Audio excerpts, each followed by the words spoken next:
Ángel, muchas gracias por aceptar tener esta conversación sobre dónde estamos en el mundo, en momentos que parecen ciertamente convulsos, con incertidumbres que vienen de todas partes. Acabamos de pasar una pandemia, estamos en medio de una guerra en Europa, tenemos a las grandes potencias que no se hablan y creo que es importante dar contexto y algunas ideas, ¿no?, de hacia dónde estamos yendo. Si te parece, vamos a empezar por algo que tenemos muy cercano, y es que en julio de este año España asume la presidencia del Consejo Europeo, y una de las prioridades que se ha puesto encima de la mesa es reforzar y renovar la relación con América Latina, que para España siempre ha sido prioritaria, pero que para la Unión Europea parece que ha estado un poco más relegada. ¿Qué crees que podemos esperar de esta nueva relación, de esta cumbre que va a haber también muy al principio de la presidencia entre la UE y CELAC, que es la institución multilateral que ahora mismo está moviendo estas relaciones más amplias? Hombre, yo creo que cabe ser optimistas, ¿no? Y yo creo que es importante que España, que asume la presidencia, como bien decías, aproveche esta oportunidad para volver a poner a América Latina más en el centro de las prioridades de la acción exterior europea. Esto es algo que durante los últimos años, como bien decías, Cristina, se ha venido diluyendo, ¿no? No ha sido una prioridad para la Unión Europea por las tendencias geopolíticas, ¿no? Un poco el centro de gravedad se ha desplazado más hacia otras regiones, ¿no? Y yo creo que es importante que la presidencia española pues ponga el acento en América Latina, porque además es una región no solamente de oportunidad, que siempre lo ha sido, pero también es un aliado para Europa, ¿no? En un momento particularmente convulso a nivel internacional, en el que los países de América Latina tienen una actitud bastante constructiva, o la pueden tener, y pueden ser aliados precisamente en la reconfiguración de un espacio multilateral más efectivo, ¿no?, para dar respuesta a los problemas de nuestra época. Pero como bien decía, sí que parece que España ha puesto o va a poner la relación con América Latina en el centro, ¿no?, de esa presidencia, con la cumbre Unión Europea-CELAC en el mes de julio, pero luego también con multitud de reuniones, de cumbres a diferentes niveles, ministros de finanzas, ministros de exteriores, y bueno, yo creo que como decíamos, ¿no?, es una muy buena oportunidad para restablecer pues la vitalidad, ¿no?, de este vínculo, que es fundamental. Pero ¿sobre qué bases crees que se puede relanzar esa relación? Porque hablamos muchas veces de respeto mutuo, hablamos de acabar con cierta sensación de superioridad que emana de Europa, y sin embargo lo que hemos oído, por ejemplo, últimamente es que Europa quiere retomar esa relación porque nos hacen falta las materias primas. Estamos teniendo problemas de suministro de energía, y hay energía en América Latina. Tienen algunos de los minerales fundamentales para nuestras transiciones digital, verde, etcétera. Y al final estamos repitiendo el mismo patrón, ¿no?, de puro extractivismo y de puro interés en obtener materias primas, una economía de poco valor añadido que nos beneficia a nosotros, pero a lo mejor no tanto a ellos. Lo has dicho perfectamente, las bases tienen que ser diferentes, ¿no? No puede haber esa percepción por parte de América Latina de un cierto interés por parte de Europa, meramente extractivo, meramente económico. Yo creo que las bases de esa relación tienen que ser de respeto y de igual a igual, ¿no? Y eso es algo de lo que la relación tradicionalmente ha adolecido, ¿no? Porque muchas veces la percepción que hay de Europa en el resto del mundo es que vamos también con una cierta superioridad en esa relación. No es algo exclusivo de Europa, ocurre también a Estados Unidos, a otras grandes potencias. Y yo creo que con América Latina hay que pasar página en ese sentido, y hay que construir una relación de respeto mutuo y de aprendizaje mutuo, ¿no?, en la que obviamente pues hay mucho que América Latina todavía tiene que recorrer en su camino de desarrollo, y en la que puede aprender mucho de la experiencia europea, incluido, por ejemplo, en términos de integración, pero al mismo tiempo yo creo que hay grandes ejemplos, ¿no?, de América Latina que pueden ser muy útiles en el caso de Europa, ¿no?, y en la que podemos aprender también, ¿no? Otra cosa que está saliendo de algunos países de América Latina es su deseo de no tomar partido, ¿no? En este orden global que parece cada día más dividido. Estábamos viendo los bloques Estados Unidos-China, pero ahora con la guerra en Ucrania pues hay otra división ahí, ¿no?, los que apoyan a Ucrania y los que no apoyan a Ucrania. Y ha habido bastante ambigüedad en algunos países latinoamericanos. México hace siempre gala de su política de no intervención, pero Brasil también, incluso el Brasil de Lula está declarando esta ambigüedad. ¿Cómo ves ese papel de América Latina, que por cierto estamos hablando de América Latina como un bloque, que Sí, no es un bloque, ¿no? Es muy complejo. América Latina son varias Américas Latinas y efectivamente parte de ese error que muchas veces cometemos es de poner una complejidad dentro del mismo saco. Yo creo que hay muchos puntos de convergencia con América Latina en el contexto actual. Por ejemplo, mencionabas el caso de Ucrania, ¿no? Creo que no se ha explicado convenientemente bien la complejidad de la situación en Ucrania y que yo creo que, por ejemplo, el principio de soberanía, que es el principio que la invasión rusa de Ucrania completamente torpedea, ¿no? Pues invadiendo un país totalmente autónomo y soberano por una ansiedad expansionista y en la que resuena un pretérito eco imperialista.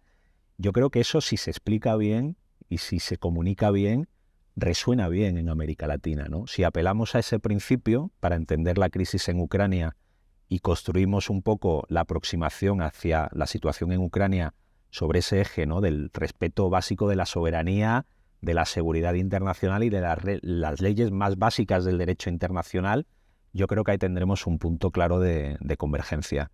Otro aspecto que sí que me gustaría mencionar, Cristina, es que creo que también anteriormente mencionaba la ventana de oportunidad. Sí. Yo creo que también por el ciclo político que hemos vivido en América Latina, ahora venimos también o vivimos en una situación en la que esa polarización entre derecha e izquierda, entre un bloque más conservador y otro más progresista, bueno, entre lo que entendemos tradicionalmente como el eje, si quieres, chavista o bolivariano, y yo creo que eso también se va a ir diluyendo durante los próximos años. Es cierto que tenemos una serie de gobiernos, ¿no? Digamos, progresista o de un signo más izquierdista, pero es una izquierda muy diferente a la que encontramos en América Latina hace 10 o 20 años. Yo creo que es una izquierda más posibilista, también más realista, pero en el buen sentido de la palabra, más dialogante y sobre todo creo que es una izquierda muy respetuosa con la institucionalidad, que es algo que quizás no hemos visto tanto en el pasado. Y entonces esos son esos puntos de convergencia que yo creo que resuenan muy bien a ambos lados del Atlántico. Déjame volver a Europa. Otra de las prioridades, otro de los puntos de interés que ha manifestado España de cara a la presidencia es el reforzar y avanzar en lo que se conoce como autonomía estratégica. Es más, le hemos añadido últimamente el adjetivo de abierta. No queremos ser una fortaleza Europa, pero queremos alcanzar un grado de independencia suficiente que nos aísle o que nos permita defendernos mejor de algunos shocks. El caso más claro parecía el de la defensa, ¿no? Con la situación tan complicada que tenía la OTAN antes precisamente de su revivir tras la guerra en Ucrania, tras la invasión rusa, pero lo estamos viendo también con la pandemia, cuestiones que tienen que ver con la sanidad, y lo estamos viendo, por supuesto, con la energía, lo mismo, esa necesidad de cambiar nuestro modelo energético. ¿Qué opinas tú de la autonomía estratégica? ¿Estamos yendo en el buen camino? ¿Tiene alguna posibilidad de hacerse realidad? ¿Dónde crees que estamos? Yo tengo un cierto punto crítico. Dicho esto, o sea, creo que la autonomía estratégica abierta, ¿no? y un poco esta orientación de la Unión Europea en este sentido responde un poco al tiempo en el que vivimos, y hay que entenderla y hay que interpretarla a la luz del contexto actual y, como bien decías, ¿no? Venimos de una doble crisis o un doble shock, ¿no? Primero con el COVID, ¿no? Que puso en evidencia esa sobredependencia en productos básicos, mascarillas, medicamentos, en el que un poco pues cuestiona, ¿no? Que si hemos tenido unas economías excesivamente abiertas y dependientes de las cadenas globales de valor, y esas cadenas globales de valor se ven en un momento de crisis pues totalmente paralizadas o se ven totalmente disrupcionadas, pues esa dependencia se pone en evidencia y obviamente sufrimos, ¿no? A partir de ella. Lo mismo ocurre ahora, ¿no? Obviamente con la crisis en Ucrania y la dependencia energética, ¿no? Y sobre todo de un proveedor fundamental como era Rusia, ¿no? Entonces es natural esta progresión, y de hecho ya se venía produciendo en cierta forma con una cierta anterioridad, ¿no? A la crisis, que lo que ha hecho es profundizar, ¿no? esa deriva. Dicho esto, anteriormente hablábamos de un poco de respeto, hablábamos de sentido común, y creo que quizás Europa está se está orientando demasiado hacia esas posiciones de jugar un papel de gran poder en un contexto que es mucho más geopolítico, ¿no? En el que un poco hemos visto una cierta vuelta de la política de poder, ¿no? De los grandes poderes, en la que Europa, obviamente, como actor unificado, en la medida en la que en parte lo es, en parte no lo es todavía, pero intenta jugar con las reglas de juego tradicionales, ¿no? De las grandes potencias y de la política de poder. Yo creo que hay un punto de error en esto también. O sea, yo creo que Europa tradicionalmente ha sido pues también un ejemplo, ¿no? De superación de esa política de poder en la que una serie de países que hasta hace poco estaban en guerra deciden sacrificar parte de su soberanía nacional en pos de un bien común, ¿no? Y reconocen que a lo mejor integrándonos de forma más profunda, pues quizás podemos avanzar más y mejor, ¿no? No estoy cuestionando, criticando, ¿no? el lenguaje de la autonomía estratégica abierta, pero sí que no debe de perder un poco ese valor propositivo que yo creo que Europa viene lanzando desde hace décadas con el proyecto europeo a la comunidad internacional. Y lamentablemente creo que estamos perdiendo parte de eso cada vez que hablamos con ese lenguaje más tradicional, ¿no? De las grandes potencias. Creo que Europa ha sido tradicionalmente un modelo, ¿no? de proyecto, ¿no? De un proyecto que trasciende ese orden westfaliano, y no debemos perderlo, porque yo creo que el mundo en cierta forma debe de caminar en esa dirección, ¿no? A largo plazo, por la interdependencia que tenemos, ¿no? Y de todas maneras, fíjate las paradojas, porque estás hablando, Europa ha declarado en boca de su alto representante que quiere jugar ese juego de poder. Por una parte, estamos con todos los debates sobre los incrementos en los presupuestos militares a raíz de la guerra. Hemos reforzado nuestra fe en la OTAN como alianza defensiva. Y sin embargo, todo esto no nos está llevando realmente a ser más autónomos, sino a depender más de Estados Unidos. Primero, porque Estados Unidos es el país que está también llevando el liderazgo, como ha sido tradicional, en el apoyo a Ucrania, por una parte. Pero por otra, en nuestra compra de armamento, en nuestra ayuda de armamento a Ucrania, que hace que tengamos que renovar los arsenales, también estamos dependiendo más de Estados Unidos. O sea que, por una parte, está toda una retórica de sí queremos ser más autónomos, por otra parte, la realidad parece que te empuja en otra dirección, ¿no? Sí, ¿no? Por esta polarización a nivel global que vivimos, ¿no? Y obviamente sería iluso, ¿no? Decir que Europa puede tener una equidistancia entre China y Estados Unidos, ¿no? Hay una serie de valores, la comunidad transatlántica, que nos unen con Estados Unidos, empezando por los principios, los valores democráticos, ¿no? Entonces, no se trata de ser equidistantes, pero sí se trata de intentar jugar un papel más propositivo y más constructivo en el actual momento de polarización que tenemos, ¿no? En el ámbito comercial, por ejemplo, que sí que vemos un rifirrafe, ¿no? y una divergencia entre Europa y Estados Unidos desde el respeto de dos socios tradicionales, yo creo que Europa obviamente tiene que mirar por el interés, ¿no? de su industria, de sus empresas, pero no puede jugar ese juego, ¿no? De suma cero que muchas veces vemos, ¿no? Si nos vemos arrastrados hacia esa dinámica de competencia, incluso a veces competencia desleal o incluso contraviniendo las leyes de la Organización Mundial del Comercio, yo creo que estamos arrojando piedras sobre nuestro propio tejado, ¿no? Entonces, ¿qué valores estamos proyectando? Te voy a dar otro ejemplo, ¿no? Del que yo soy muy crítico, ¿no? En el tema energético, ¿no? O sea, y aquí creo que hay que hacer autocrítica. Se nos ha llenado la boca durante mucho tiempo sobre el tema de la transición energética, dejar de utilizar combustibles fósiles, criticar a países que estaban subvencionando el uso de combustibles fósiles, en el marco del G20, por ejemplo, con Indonesia. Llega una crisis, tenemos una sobredependencia, eliminamos, que está bien, esa sobredependencia, pero de repente está bien empezar a volver a sacar carbón y a quemarlo. Pues oye, lo que estábamos argumentando durante mucho tiempo con el resto del mundo, con Asia, con África, con América Latina, ahora está bien que nos digan, oye, ¿dónde están vuestros principios y valores? Y ahora mismo lo que decíais hasta hace 2 telediarios lo estáis volviendo a aplicar. Entonces yo creo que Europa tiene que ser un modelo también de ser consecuente y que yo creo que ahí es donde reside nuestra capacidad de proyección, no de poder duro, sino quizás de poder blando, poder normativo, y que tiene que ver con una mayor colaboración, ¿no? a nivel internacional. Fíjate, mencionabas, Europa, la Unión Europea ha sido tradicionalmente una potencia comercial y normativa.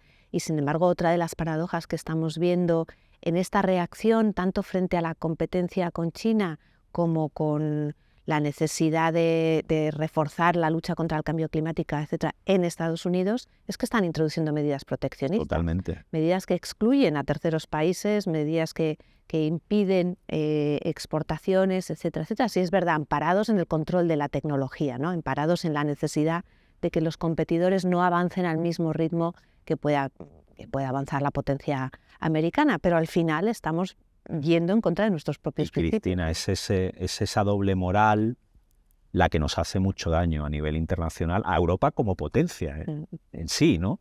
Como potencia normativa. Entonces, claro, es natural, ¿no? Por eso también muchas veces, volviendo un poco a lo que mencionábamos anteriormente, esa narrativa a nivel global se pierde, Europa la pierde, y la pierde pues por aplicar ese doble criterio, ¿no? Desde Europa muchas veces hemos cuestionado ese doble criterio a Estados Unidos, por ejemplo, ¿no? Y ahora nos damos cuenta que nosotros también estamos cayendo en cierta forma en ese error. Ojo, que lo quiero dejar claro, que no se trata de reconocer que, oye, a veces tienes una sobredependencia de cadenas de valor global que tienes que corregir, ¿no? Que tienes que desarrollar pues industrias con una mayor autonomía. No estoy cuestionando eso, ¿no? Pero, por ejemplo, no es lo mismo el nearshoring, ¿no? O que el friendshoring, ¿no? Porque entonces estás definiendo amigos y estás definiendo bloques. Y yo creo que si Europa cae en esa política de bloques, no le estamos haciendo un buen servicio a la comunidad internacional. Sí, es verdad que no es lo mismo reconfigurar las cadenas de valor en cuanto a la lógica geográfica que en cuanto a la amistad ideológica, ¿no? Que es hacia dónde vamos. Amistades que sabemos que pueden cambiar de un día a otro también. Hablabas de narrativas globales. Hemos pasado por América Latina, hemos pasado por Europa, has mencionado China, y sin embargo hay una serie de instituciones multilaterales, empezando por Naciones Unidas y todo su sistema, que parece que están en cuestión a la hora de abordar todos estos problemas que son realmente globales. ¿Dónde estamos? ¿Cómo ves hacia dónde estamos yendo en el orden internacional? Estamos en un momento muy interesante, momento difícil, crítico, pero al mismo tiempo, siento volver a utilizarlo, creo que es un momento de oportunidad, ¿no? Para revisar un sistema de gobernanza global que ya venía siendo cuestionado desde hace varios años, ¿no? Es un sistema que se implanta, el sistema de Naciones Unidas, el sistema de Bretton Woods, que tiene que ver con la gobernanza económica y financiera. Es un sistema que data de la Segunda Guerra Mundial, del final de la Segunda Guerra Mundial, y por supuesto han pasado varias décadas, el mundo ha cambiado, la globalización se ha profundizado, somos mucho más interdependientes, tenemos retos, ¿no? De nivel planetario, cambio climático, ¿no? que hace 70, 80 años pues no estaban ni siquiera en el radar, ¿no? Entonces es cierto que esa gobernanza ha ido evolucionando, pero ha ido evolucionando a base de poner un poco tiritas, ¿no? En un sistema cuyas costuras pues hacen aguas, ¿no? por varios frentes, ¿no? Lo hemos visto en la crisis del COVID, ¿no? Por ejemplo, las limitaciones de la Organización Mundial de la Salud para responder a una situación pandémica, pese a que se venía anticipando que eso podía ocurrir, o ahora en la guerra en Ucrania, ¿no? Vemos las limitaciones del propio Consejo de Seguridad, que tiene un miembro, que es un miembro permanente, con derecho a veto, y que es Rusia, que es el país agresor. Con lo cual yo creo que esa crisis del multilateralismo especialmente también se profundizó mucho después de la crisis del 2008. Vimos la elevación del G20 como principal foro de coordinación económica y financiera a nivel internacional. Entonces ya te digo, son ajustes que se han ido haciendo, pero que yo creo que desde hace tiempo demandan una no lo quiero llamar refundación, aunque a mí sí que me gustaría ver una refundación del sistema internacional, pero que en el fondo muestran las limitaciones entre un mundo global, una globalización 5.0 y una gobernanza 1.0, ¿no? Muy basada todavía en un sistema de toma de decisiones basadas en el sistema westfaliano, ¿no? De Estados-naciones, y en el que ya hay actores a nivel transnacional y planetario pues que no tienen esa voz y que muchas veces tienen ese poder, pero no se ve reflejado a nivel de gobernanza. Entonces te diría... Como es la sociedad civil, las múltiples organizaciones de la sociedad civil o incluso las empresas, ¿no? Por ejemplo, son actores fundamentales. Sí, sí. Entonces, yo creo que estamos en un momento en el que, ya te digo, ¿no? Desde hace tiempo se venía cuestionando ese sistema que tenemos, con una noción clara de que hay que ajustarlo y que hay que reformarlo, pero todavía sin una idea muy clara, ¿no? De en qué dirección vamos. El punto negativo, te diría, es que obviamente estamos en un mundo mucho más geopolítico y mucho más basado en esa política de poder que mencionábamos, y desde luego menos conducente a la cooperación entre países, ¿no? Que nos permitió, por ejemplo, pues a mediados de la década pasada, nos permitió pues el Tratado de París para luchar contra el cambio climático, la adopción de la Agenda 2030. Ahora mismo no está el horno para bollos, que se diría, ¿no? Como para hacer avances de este calado, ¿no? A nivel internacional. Pero qué duda cabe que esa reflexión y esa voluntad de reforma está ahí. Y ahí, además, al mismo tiempo, en esta última década, hemos visto el ascenso de la otra gran potencia, que es China, que está creando sus propias instituciones y que podemos pensar que van encaminadas también a crear un orden, no sé si paralelo, alternativo. Pero nuevamente, es una respuesta a la incapacidad que hemos tenido para ajustar y reformar ese sistema, ¿no? Mira, las cumbres del G20 a nivel de líderes, desde el año 2009, llevan en sus resoluciones finales, en sus comunicados, el tema de que hay que reformar el voto en instituciones como el Banco Mundial o el Fondo Monetario, reconocido por países como Estados Unidos, los países europeos.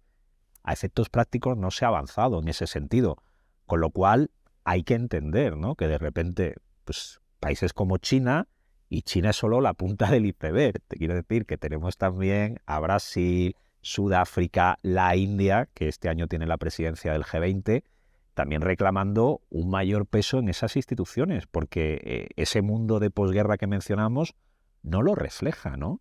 Un país como India, que a día de hoy es el país más poblado ya del planeta, acaba de pasar a China, pues no tiene un asiento en el Consejo de Seguridad de Naciones Unidas, ¿no? Representando ya a nivel de país, siendo el más poblado, ¿no? Del planeta.